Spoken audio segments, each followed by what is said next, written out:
Being in the season of Easter, I wanted to dedicate a video to celebrate, and there's not much out there that's more representative of Easter than eggs. Eggs can be a symbol of new beginnings and new life, so of course they're going to contain all the components necessary to sustain that new life. I think explaining eggs' impressive nutritional profile can really be as simple as that. Originally, this was supposed to be an egg tier list, but when I saw how shallow the variety of eggs was, as well as the fact that they're all pretty similar once they're in your body, I realized that I had to pivot. I am still going to go over those differences today. It'll just be in addition to pretty much everything else you need to know about eggs. One of the most celebrated and yet still one of the most controversial foods out there, it feels like eggs are always in the spotlight of the nutrition discussion. They're the golden child when it comes to breakfast and protein quality, and yet they're the go-to example when people argue against certain components like fat and cholesterol. They're apparently the standard to point to when it comes to rising prices, and yet they can still find a way to weasel their way into almost any recipe. You'll never find a food with more attackers and more defenders at the same time, and there's gotta be a good reason for that. So today I'm going to do a fairly complete breakdown to discuss what makes eggs so special.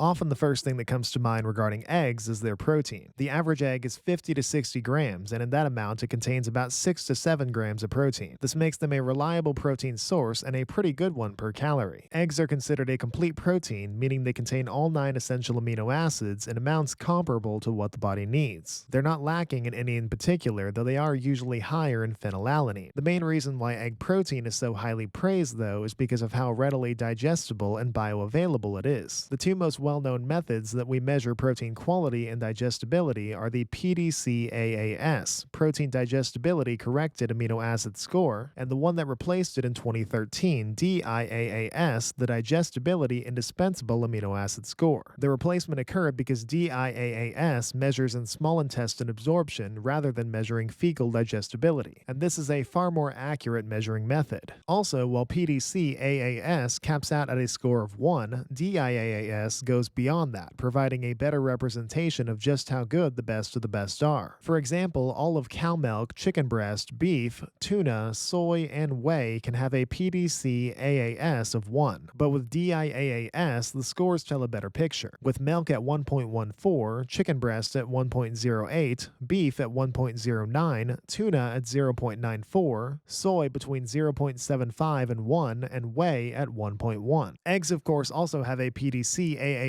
of 1, but a very impressive DIAAS of 1.12, which is among the highest of natural food scores. So all of that was a very long-winded way of saying that egg protein is about as good as it gets. And I've said it time and time again, I believe protein is the single most important nutrient to get right because of all of the bodily functions that it impacts, from muscle growth to the production of hormones and enzymes to the boosting of metabolism. It's all stuff that's been endlessly repeated, but it is important to not take for granted. And eggs can play a consistent and reliable role in making sure that this aspect of your nutrition is taken care of.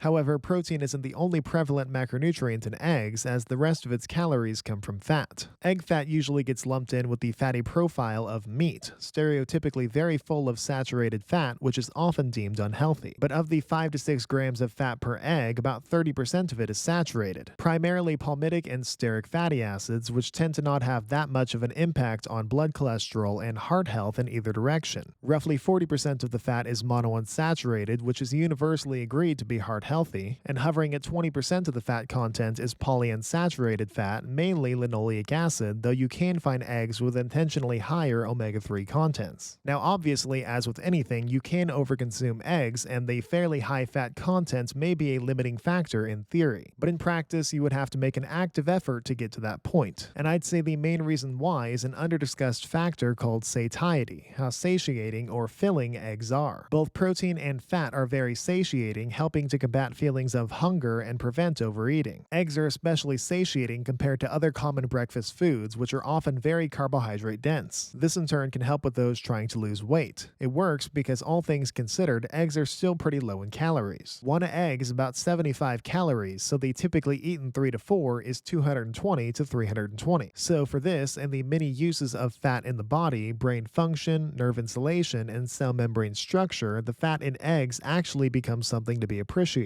And this is pretty common knowledge by now, but I should still mention it. All of the fat in eggs is found in the yolk. So if you just eat egg whites, you're going to be missing out on this, as well as most of the rest of what eggs have to offer. As I'm sure you can imagine, eggs contain a lot more than just macronutrients. The yolk in an egg is intended to be everything necessary for a new life, so it takes the word everything as it relates to nutrition pretty literally. When it comes to micronutrients, eggs are rich in vitamin B12 cobalamin, vitamin B5 pantothenic acid, vitamin B2 riboflavin, vitamin A, vitamin D, selenium, and phosphorus, but it also contains a bit of pretty much everything else except vitamin C. Though admittedly, at least your standard chicken eggs are not especially rich in vitamin B3 niacin, vitamin K, calcium, magnesium, manganese, and potassium. And again, almost all of these are exclusive to the yolk. The only relevant nutrients in egg whites are vitamin B2 and selenium. Now, there are a couple other key compounds that eggs are standout sources of that are worth calling out. The first of these is choline. It was once referred to as vitamin B4 before it was reclassified to not technically be a vitamin, as it can be synthesized by the body and true vitamins cannot and thus must be consumed. Choline is still often lumped in with the B vitamins when discussing them though. The recommended daily intake for choline is 550 milligrams for men and 425 milligrams for women. Note that this is higher for pregnant and breastfeeding women. One egg contains about 150 milligrams of choline, so a few eggs a day completely takes care of this nutrient. Choline is used structurally in cell membranes and for several brain-related functions, including brain signaling as it's needed to make acetylcholine, but also regulating and maintaining mood, memory, and muscle contractions. It's also needed for DNA creation and the handling of bodily cholesterol, preventing it from building up. And once again, choline is pretty much exclusively found in the yolk. The others worth mentioning are lutein and zeaxanthin, non-provitamin A carotenoids. These are antioxidants that primarily prevent macular degeneration and reduce the risk of cataracts. This also pairs well with the substantial vitamin A proper found in eggs. And these carotenoids are actually pigments responsible for making the egg's yolk yellow. It is safe to say that eggs are one of the most nutritious foods on the planet, but it's actually kind of amazing how much you lose when you opt out of the yolk.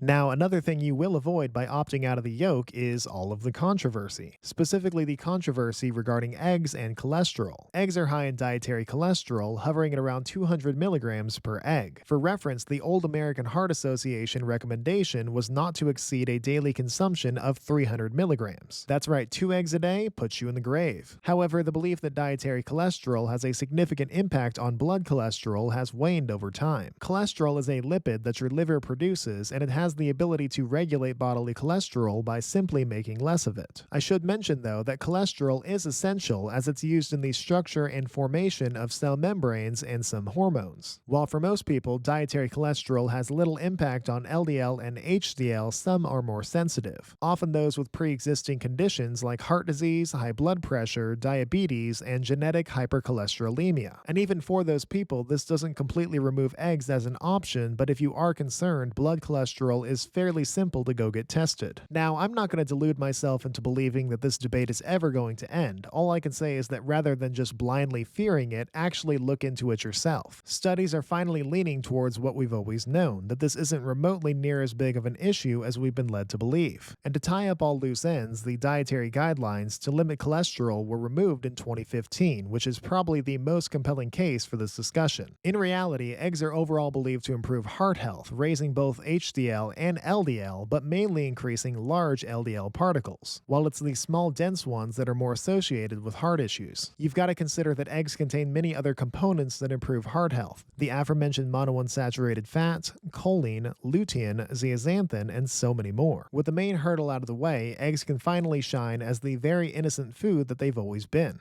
Now, obviously, there can be a bit of variance in the eggs available to purchase and eat, and it doesn't hurt to know those differences so you're actually getting what you're expecting and so you're not paying for anything that you don't want. Let's start with the variance by species. Duck eggs are about 70 grams per egg, and they're much more caloric due to mainly being noticeably fattier. Compared to chicken eggs, it excels in its content of vitamin A, vitamin B3, vitamin B6, vitamin B12, vitamin E, and iron per gram, though they do tend to contain less vitamin D. Goose Goose eggs are about 140 grams per and have a similar composition to duck eggs. They're higher caloried and fattier while also comparatively containing more vitamin A, vitamin B3, vitamin B6, vitamin B12, vitamin E, and iron, and less vitamin D. Quail eggs are pretty little at about 10 to 15 grams per egg. They're slightly more caloric than chicken eggs, containing a bit more protein and fat. They excel comparatively in their vitamin B2, vitamin B12, iron, and phosphorus content while lacking some in vitamin A and vitamin D. Turkey eggs are noticeably bigger at about 90 grams per egg with more vitamin B5, vitamin B12, vitamin D, calcium, iron, and zinc than chicken eggs, but less vitamin B6. And per gram, they are slightly more caloric. And I gotta give a special mention to ostrich eggs, which average at about 1.4 kilograms or 3 pounds per egg, yet their nutritional profile is still very similar to the rest of them. This all being said, there's a bit of variety even when it comes to chicken eggs. There's many labels regularly slapped on them, but do they actually mean anything? Well, let's walk through it. One difference that I'm sure many have wondered about is brown eggs, but it's safe to say that there is no significant nutritional difference. Some hens simply produce different pigments. Cage-free eggs are, as the name implies, from hens that are not confined to cages. They're allowed to roam around, though usually indoors. And there is a minimal to negligible nutritional difference when compared to conventional eggs. Free-range eggs are also allowed to roam around, just this time outside. They tend to be a bit more nutritious with higher omega-3, vitamin E, and carotenoid contents, though not that much in the grand scheme of things. Pasture-raised eggs are just free-range eggs, but with a higher standard and a more natural environment. And they generally have a bit more vitamin A, vitamin D, vitamin E, and omega-3. Organic eggs are only fed organic feed, and they're raised without hormones, antibiotics, pesticides, and fertilizers, complying with USDA standards. They sometimes have higher amounts of omega-3s, vitamin A, and vitamin E. Omega-3 eggs are conventional, but fed omega-3 rich foods like flaxseed. They may be pasture-raised and actually provide a consistent nutritional difference, with up to 5 times as much omega-3 and as low as 40% omega-6. The last common term is pasteurized eggs, which are heated to rid of pathogens. There's no nutritional difference, just a lower risk of harmful bacteria and illnesses. To summarize all of that, in my opinion, there's not really that much of a difference. Simply including eggs of any kind will get you 95% of the nutrition of the premium stuff.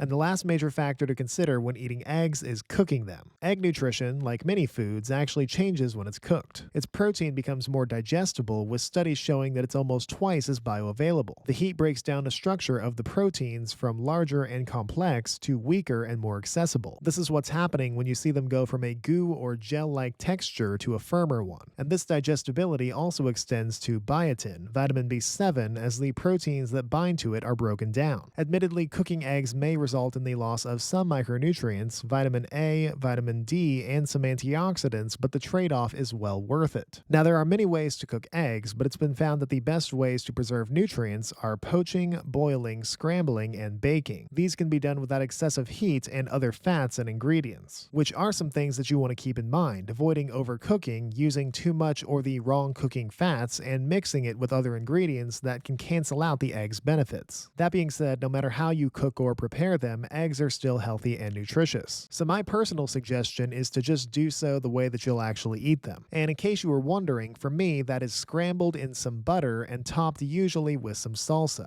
So, what makes eggs so special? Put simply, they're one of the most nutritious, health-oriented, satiating, versatile, and accessible foods in the world. Maybe not the absolute best of any of those traits, but when you combine them all, it's easy to see why so many people say this is the greatest food on earth, and why so many people will defend it to the end, no matter how many conflicting studies there are. And also, why so many people will eat them so religiously no matter the cost. Personally, I try to have 3 to 4 of them a day, and the only days that I don't are when I simply don't have access to them. So again, happy Easter, go paint some eggs, and then go eat them. Now, if you enjoyed this video, or at the very least learned a little something, I encourage you to subscribe, as well as maybe share it with someone else who you think might find it helpful or interesting. And remember that all I ask is that you do your own research and advocate for your body. You only get the one.